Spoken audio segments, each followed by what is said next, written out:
Look at him. Dude can't even afford socks. One of the boys laughed, kicking the old man's cup so his few coins scattered across the wet sidewalk. Bro, record this. Ask him what war he lost. Maybe Fortnite, another jeered, holding his phone inches from the old man's trembling face. The homeless man didn't raise his eyes, just clenched his fingers around a small, mud-stained military dog tag. People walked past. No one interfered. A third boy smirked, leaned down and whispered loud enough for everyone nearby. If you were a real soldier, someone would have cared. Right? Before he could laugh again, the cafe door slammed. A hooded biker, drenched in rain, steel-toed boots echoing on the pavement, stepped out of the shadows, voice low, calm, dangerously steady.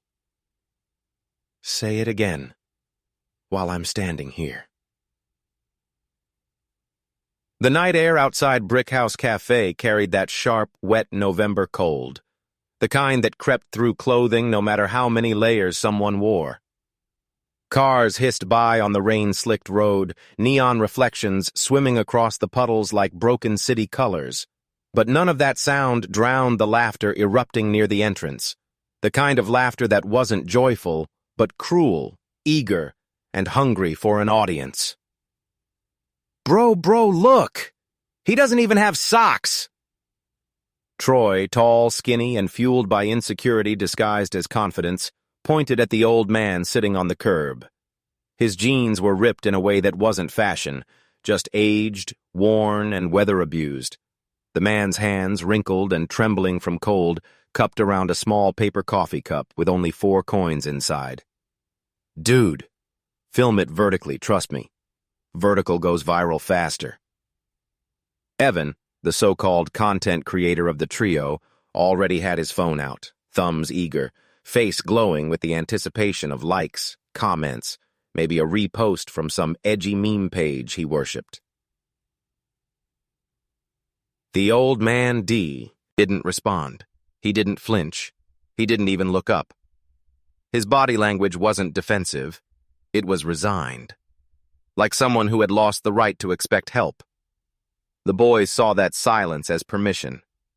Hey, old man, you want to say something emotional so TikTok girls cry about you? Maybe drop a tragic backstory? Evan mocked, bending down as though interviewing a celebrity. Inside the cafe, warm lighting, indie music, fresh ground coffee smell. People watched. But through glass, everything is easier to ignore. A young woman looked up briefly, then lowered her gaze as if eye contact would assign her responsibility. A man in a business suit paused, but then pretended to answer a text. The barista wiped the counter longer than necessary, hoping someone else would care first. On the sidewalk, the rain thickened, tapping on the old man's shoulders, soaking into his faded hoodie. His left shoe was missing its laces. His right pant leg was slightly singed like fabric that had been near fire once. And around his neck, beneath the hoodie's fold, a rust-covered military dog tag glimmered faintly. Not as decoration, but as history nobody asked about. Troy smirked with a sudden idea. He knelt, grabbed the cardboard sign from beside the old man, held it up dramatically, and read it in a theatrical, mocking tone. I once saved lives. Now I need help to survive. He laughed so hard he fell back onto the sidewalk. Yo, imagine being able to save lives but not save enough money for a bed, he shouted, slapping his knee.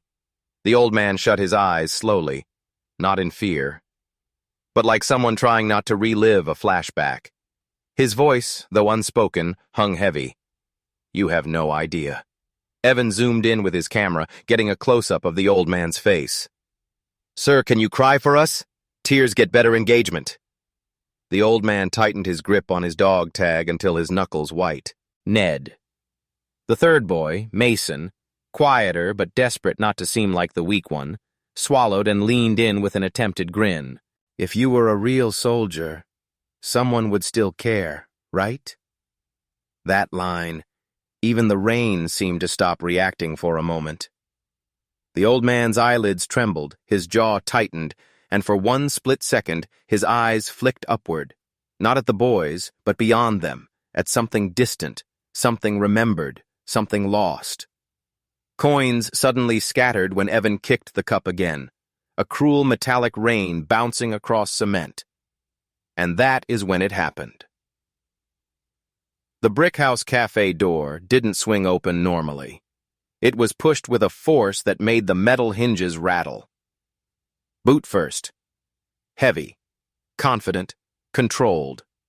A tall, hooded biker stepped out, rain pouring off his leather jacket, gloves still on, helmet visor hiding everything except a faint reflection of the boys, distorted like a warning. He didn't speak. He didn't need to. The air changed, like tension was a physical presence suddenly standing between them. People inside looked up. Outside, even the boys felt it. Their laughter didn't fade because they were sorry. It faded because someone new was watching. Someone they couldn't read. Someone dangerous. Rainwater kept dripping from the biker's jacket, forming small puddles around his boots, but he didn't move an inch. His presence alone shifted the energy so hard that even strangers inside leaned closer to the window without realizing it. He wasn't breathing fast or clenching fists or making threats. He was too calm, and true danger never needs to announce itself. Troy tried to laugh again, but it came out wrong. Thin, forced, like his lungs forgot how confidence worked. You got a problem, dude? He asked, voice cracking just slightly. The biker didn't answer. Instead, he tilted his helmet slowly, observing each boy like he was scanning them. Not emotionally, but tactically, like he'd done it before. A lot. His gloves were thick but flexible, military grade, not biker fashion. His jacket looked civilian, but the stitching pattern was unmistakable to anyone who had ever seen field-tailored gear. Around his left wrist, just barely visible beneath the leather, was a faded black band with a coded mark. Not decorative, not trendy, issued, not bought. Nobody there recognized what any of that meant. Except the old man. For the first time since the harassment began, the old man's eyes lifted. Slow, unsure, like a reflex his body argued against. He squinted through the rain, studying the posture, the gear, the stillness, and his face shifted from pain to something like disbelief. He didn't whisper the biker's name. He whispered a code word nobody else understood. Revenant? The biker's visor didn't move. No confirmation. No denial. But a tiny pause, barely half a second, was the closest thing to yes without sound. The old man's breath caught. He wasn't looking at a biker. He wasn't looking at a rescuer. He was looking at a ghost the government swore never existed.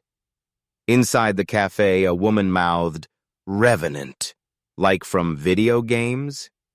The barista Googled it under the counter, confused when nothing relevant appeared. No movies, no battalion name, no military division. That's because the correct search term didn't exist.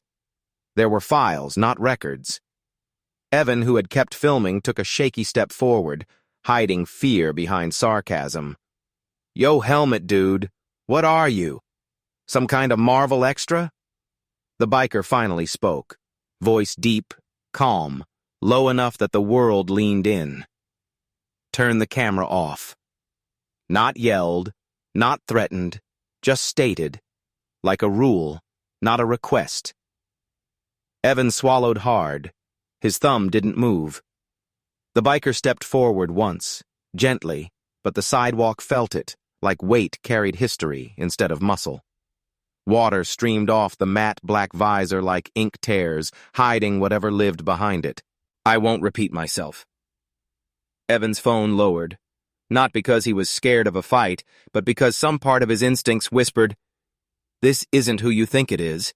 Mason, trying to recover ego, muttered, "Bro, he's just some biker." The old man's voice cracked. interrupting him for the first time. "No, he's not." All three boys turned, startled. The homeless man had spoken, and the weight of his words sounded like a classified file opening. The old man's fingers trembled around his dog tag. Not from cold now, from memory. With slow, painful breaths, he whispered, more to himself than anyone else. "They told me he didn't survive. They made us swear." He didn't finish. The biker turned slightly toward him, not in greeting, not in reunion, but like two war ghosts recognizing each other across a trench no one else could see. Not friends, not family, not teammates, debtors. And unlike money, debt from war never expires. The crowd didn't understand. The boys didn't believe it. But everyone felt it. Something big just entered the story, and no one was ready. The biker's presence didn't explode like a fight scene. It compressed, like air tightening in a submarine. Every second he stood there, noise became silence, and silence became something sharper, almost metallic. Troy tried to recover first, puffing his chest like a kid who had practiced intimidation only in front of a mirror. "Man, relax," he scoffed, masking uncertainty with fake confidence. "We were just messing around. That's how the internet works." The biker's head tilted a millimeter, not enough to be dramatic, but enough to say, "Wrong answer." He took 2 slow steps forward, rain pattering against his jacket like drum taps, while his boots gave off that muffled, heavy thud, reserved for people who walked with purpose, not curiosity. Evan and Mason backed up instinctively, but Troy held position, because pride is a dangerous drug. "Internet doesn't matter." The biker's voice was low, even, command-level calm. "Character does."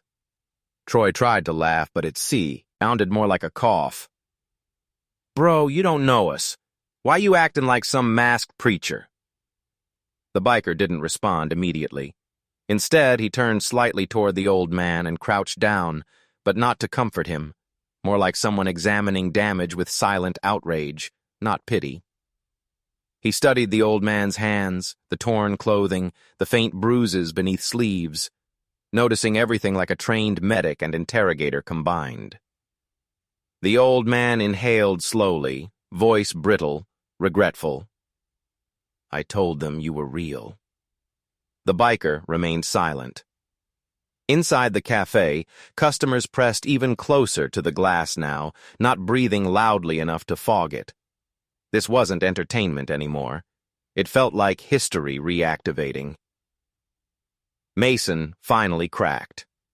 The quiet kids always break fastest. "Look, we didn't beat him or anything." The biker stood again, voice unreadable. "Cruelty starts long before fists." That line hit harder than a punch, not only to the boys, but to every adult watching who realized they too were guilty of inaction. Evan stepped forward, attempting logic. "We didn't know he was a soldier." The biker faced him fully this time. "You don't earn basic respect by being a soldier. You earn it by being human." A few cafe customers lowered their eyes. Some swallowed guilt like medicine they didn't want but needed. Evan shifted, embarrassed now, his earlier bravado shrinking. "I mean, yeah, but we weren't trying to, ruin his life or anything." The biker leaned closer, not threatening, but uncomfortably honest. "You don't ruin a life overnight. You ruin it inch by inch, every time someone decides humiliation is funny." The boys froze. For the first time, Troy lost eye contact.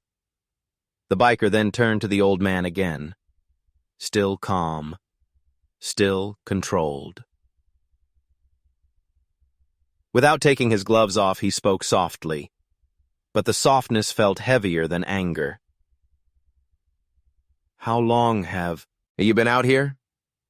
The old man hesitated, not because he didn't remember, but because saying it out loud would make it real again. 3 winters, he whispered. Someone behind the cafe glass gasped. No one had even asked him that before. Evan, who still held his phone at his side, slowly clicked the screen off. Not because he was ordered to, but because the moment no longer belonged to content. The biker turned back to the boys. "You think life breaks all at once?" He stepped forward slowly, his unseen eyes locked on them. "It breaks like this. First dignity, then purpose, then memory of who you were. And when all three are gone, the body keeps breathing, but the person is gone." Mason whispered, "Why do you care?" Not aggressive, not sarcastic, just confused. The biker didn't answer immediately. Instead, he reached up and tapped one gloved finger against the old man's dog tag. Just once, lightly, like touching a silent alarm. Because he once carried someone who wasn't supposed to survive. A line heavy with implication. A line true viewers would replay to decode. A line that meant not just any soldier, someone specific, someone impossible. Troy exhaled, barely audible.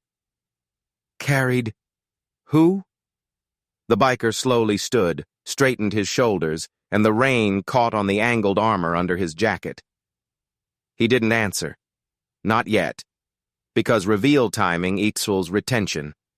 Instead, he only said, "You boys owe him an apology, not with words, with understanding." The old man's eyes glistened. Not with tears, with recognition. The next moment would decide everything. And none of them knew. The cafe security camera had recorded all of it. A silent witness to past and future consequences.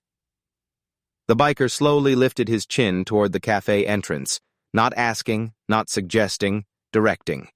His voice stayed calm, but the cadence shifted into something that sounded like procedure rather than conversation. "All of you, inside." Humiliation began where people could see it. Correction will too. That line alone made the bow eyes stiffen. Troy glanced at Evan and Mason, silently begging for agreement, for any plan, but nobody wanted to disobey a man who didn't need to raise his voice to control gravity. The old man hesitated, not wanting to move, not wanting to be seen. Shame wraps tighter than chains. But the biker placed a steady hand under his elbow, helping him stand with slow, practiced care. Not like someone assisting a civilian, like someone extracting a wounded ally under fire. They entered the cafe. A bell above the door chimed innocently, completely out of sync with the emotional weight entering behind it. Warm air touched the old man's skin for the first time in hours. People stared but didn't speak. Guilt makes lips heavy. The biker guided him to a corner table away from direct visibility, but close enough that everyone would still witness accountability, not hide from it. He removed his wet gloves with controlled movements, placing them neatly on the table. Disciplined ritual, not habit. A barista, nervous, stepped closer. "Sir, should we call someone? Maybe the police?" The biker's visor turned slightly, and the girl froze before he even answered. His tone was measured, not threatening. "Police respond to law. This is about dignity. Let him sit. He hasn't been offered warmth in 3 winters." The barista swallowed and nodded quickly, as if saluting without meaning to. She brought a cup of hot tea without charging. The old man stared at it like it was foreign wealth. Across the cafe, the manager stepped out, a middle-aged woman with a stiff posture and policy-first aura. Her name tag read, Ellen, store manager. She crossed her arms. "Sir, he can't stay here unless he's a paying—" The biker didn't even turn fully. He only spoke 2 quiet words. Dog. Tag. And then tapped it gently with his finger. Ellen stopped mid-sentence. Something in her expression shifted. Not because she understood the dog tag's story, but because she recognized what it means to respect sacrifice, even when you don't know the details. Someone at a nearby table whispered, "He was in service." Another murmured, "He saved someone. Probably him." Rumors, guesses, speculation. The invisible courtroom had begun.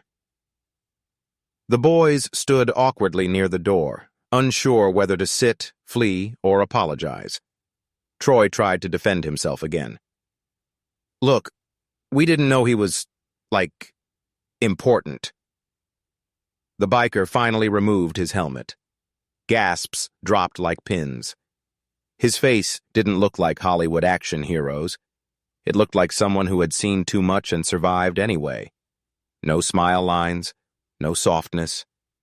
A faint scar across the jaw. Not surgical, field-patched. Eyes dark, steady, unreadable, carrying classified weather.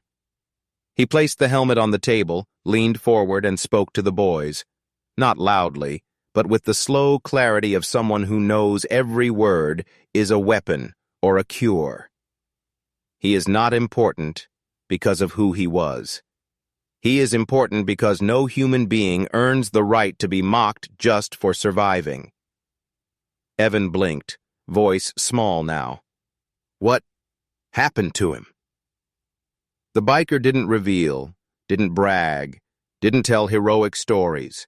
He simply answered, "Someone returned from war, the battlefield didn't follow protocol, and the world didn't stay to debrief him." Mason sank into a seat, whispering, "That means it can happen to anyone?" The biker nodded once. "Trauma is not a rank. It is an unpaid bill." Troy finally broke. He sat down, elbows on knees, face pale. "Why? Why did you come out when you heard us?" The biker looked at him directly. It wasn't hatred. It was something heavier. "Because when someone falls, the only people who have the right to ignore them are the ones who never needed saving." A tear didn't fall, but the silence cried. The old man finally lifted the tea to his lips with trembling hands. Everyone watched, even the camera in the corner, recording not viral content, but accountables, evidence. Inside that small cafe, the first crack of truth had opened, but no one yet knew how deep it went. For a minute, the cafe felt like a shelter, the kind found not in buildings, but in finally being seen.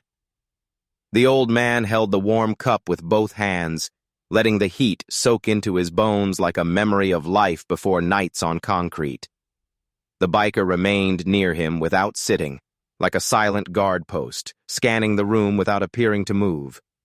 His eyes tracked entry points, exits, reflective surfaces, security camera angles, and even reaction patterns of everyone present. Instinct didn't retire. Not for men like him. It only slept lightly. The boys sat at a nearby table, silence slowly replacing their shame-filled adrenaline. Their phones lay screen down, not because anyone forced them, but because the moment could no longer be filtered through pixels. Ellen, the manager, lingered a few steps away. She wanted to understand without stepping on emotional mines. After swallowing nerves, she finally asked, "Sir, were you two in the same unit?" The biker didn't answer immediately. He stared at the old man, offering permission with eye contact rather than words. The old man nodded once, not eagerly, but with the weight of someone accepting that truth is both healing and painful. The biker finally spoke. "Not the same unit, not the same mission, not even the same war. But our paths crossed where borders don't exist on maps." The cafe froze. Even coffee machines seemed to pause mid-hum. The old man looked down, voice cracking. "We weren't supposed to survive. Not because we were weak, but because we weren't supposed to be there." Evan Whisper asked, "Then why were you?" The biker looked at him, not with anger, but with the heavy patience of someone explaining danger to a child. Some missions are official. Some missions are necessary. Not all missions. Science are both. Mason inhaled sharply. You mean off-record? The biker didn't nod. He didn't deny it. He didn't need to. The truth hovered in the silence like a classified stamp. Before the boys could ask anything more, the cafe door jingled. But not like before. This time it sounded like a warning bell. Two men in private security-style jackets stepped inside. They weren't police and they weren't random shoppers. Their walk was coordinated, center-weighted, hand proximity to concealed holsters, eyes scanning rather than looking. The biker didn't turn his head. He saw them in the reflection of the espresso machine. The older security man, clean-shaven, spoke first. "There a problem here?" His tone looked polite, but tasted like authority without badge accountability. Ellen stepped halfway forward, unsure whether to defend or retreat. "No. Everything is—" The second security man cut her off, eyes fixed on the biker. "Sir, we received a report of harassment outside. We're here to ensure nobody escalates conflict. Would you be willing to step outside with us?" Their eyes stayed on him, not the boys. Wrong target, wrong assumptions, wrong night. The biker finally turned his head, slowly enough to show he was not reacting, but deciding. "If your concern is harassment, you're staring at the wrong people." The security men exchanged brief glances, annoyance disguised as protocol. The younger one smirked. "We just need to talk outside. That helmet behavior looked intimidating." Someone in the cafe whispered, "He didn't threaten anyone. Those boys did." The older security man ignored it. "Step outside, sir. Last request before we get involved differently." Evan stood suddenly, voice shaky but loud. "It wasn't him. We were the ones messing with the old guy. He defended him." Troy stood too, guilt cracking ego. "He didn't do anything wrong. We did." Security didn't budge. They weren't here for justice. They were here for containment. The biker placed both hands flat on the table. Slow, deliberate, showing empty palms. "I am not leaving him. If you need a conversation, we'll have it right here." The younger guard stepped closer. "This isn't optional." At that moment, the old man whispered, eyes widening at the guard's jacket patch, a small emblem shaped like a raven wing over a shield. He gripped the biker's arm. "They're not cafe security." The biker didn't blink. He simply whispered back, "I know."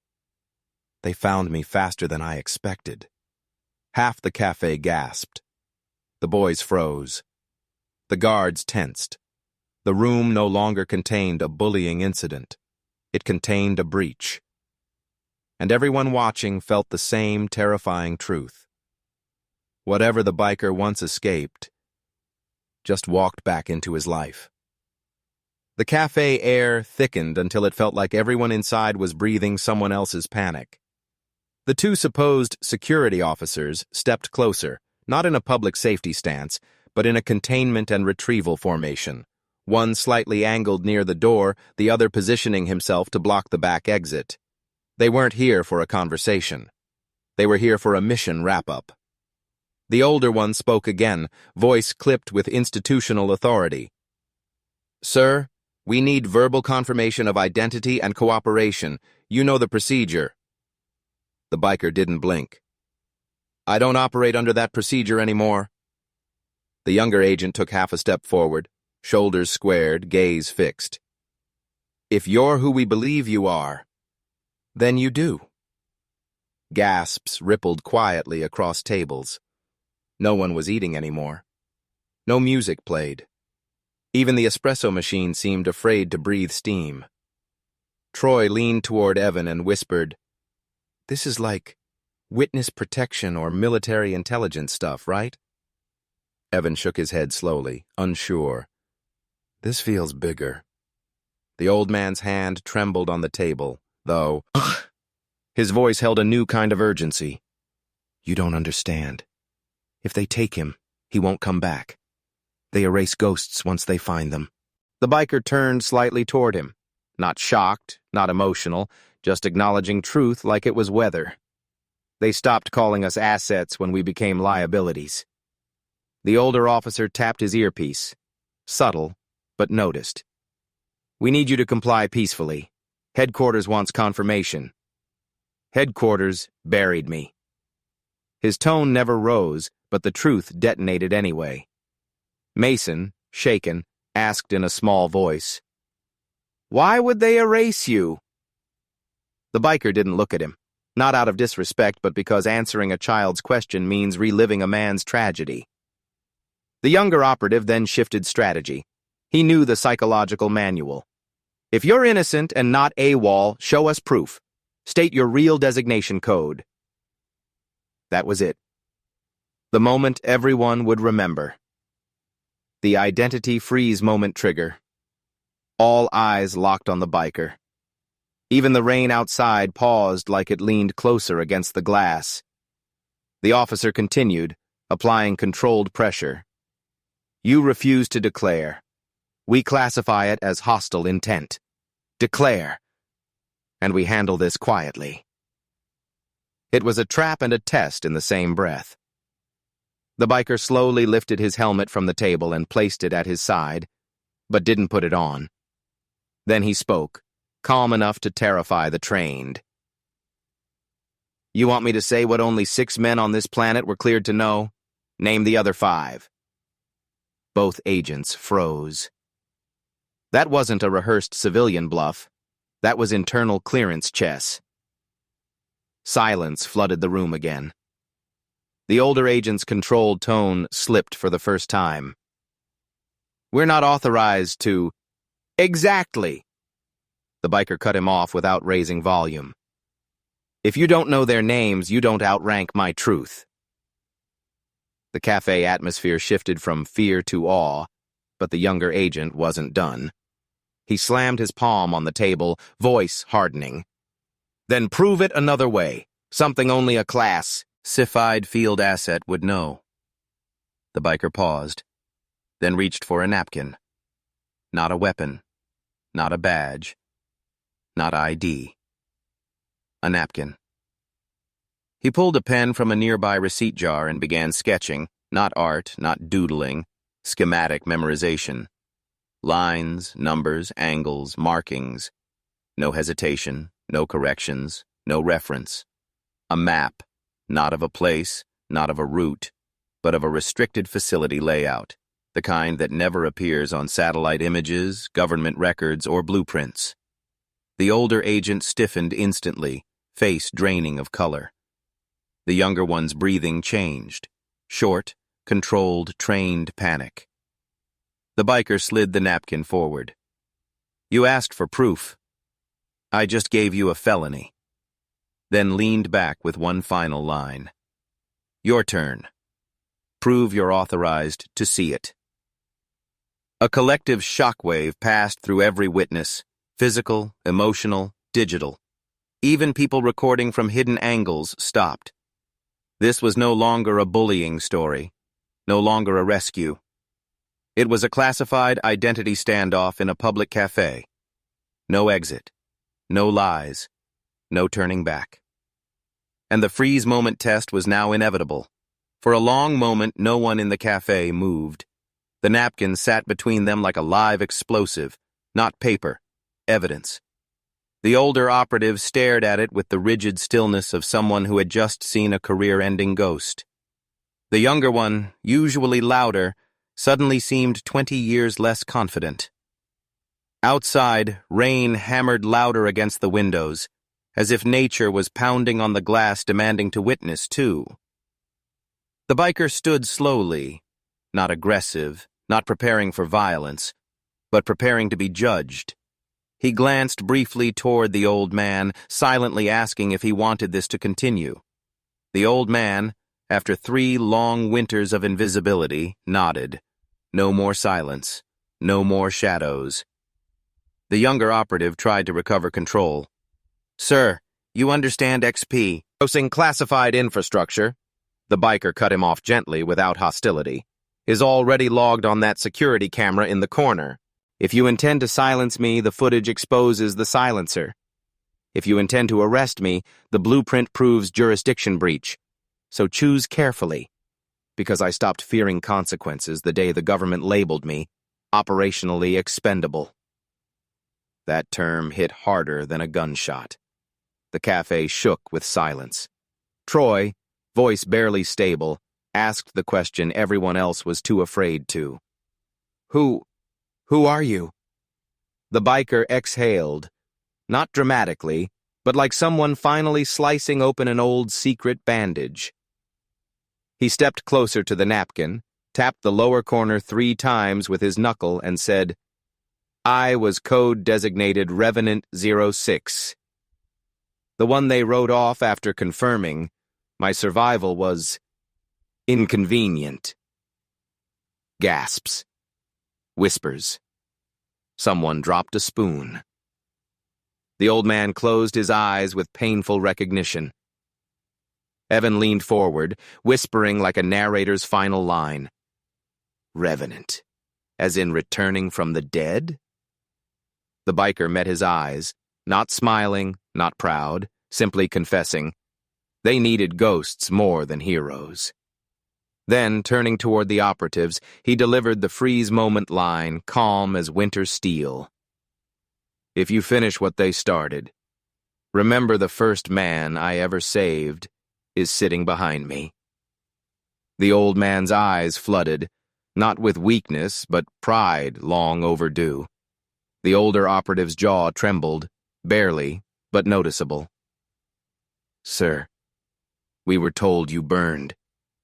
We saw the footage. We buried the file. The biker stepped closer until his shadow overlapped both men. Footage burns easier than men who refuse to stay dead. The younger operative's voice softened, no longer adversarial. What do you want from us? The biker didn't hesitate. 3 things. First, he leaves here tonight with a bed, not a sidewalk. Second, every recording taken today stays in his control, not the internet's. Third, you leave us both unnamed. I already died once. I don't need a resurrection tour. The operatives looked at each other, weighing risk, orders, cost, jurisdiction, and finally, the older one nodded. Agreement wasn't spoken. It was surrendered. The younger operative quietly slipped a sealed contact card onto the table between coffee stains, saying only, If you ever choose to report in willingly, call this number. We won't hunt you again. The biker didn't touch the card, because freedom isn't real if it requires permission. The 2 operatives left, not as enforcers, but as witnesses. The cafe slowly breathed again. People blinked, exhaled, wiped tears they didn't realize had fallen. Troy, Evan, and Mason approached the old man, not with excuses, but with responsibility. Troy knelt, the same way he mocked earlier, and placed every dollar he and his friends had on the table. I'm sorry, he whispered, voice cracking. Not scripted, not performative. Real. The old man placed a shaky hand on his shoulder, not to forgive instantly, but to acknowledge change. Then the biker finally spoke the emotional epilogue line, soft enough to require leaning in. The strongest men are not the ones who survived war, but the ones who survived the world after it. He lifted his helmet, nodded once to the old man, a silent vow, and walked back into the rain like it was the only battlefield he trusted. No name, no rank, no headlines, just a ghost who chose to save, not haunt. Some heroes return home, but home doesn't always return to them. Be somebody's shelter, not their storm.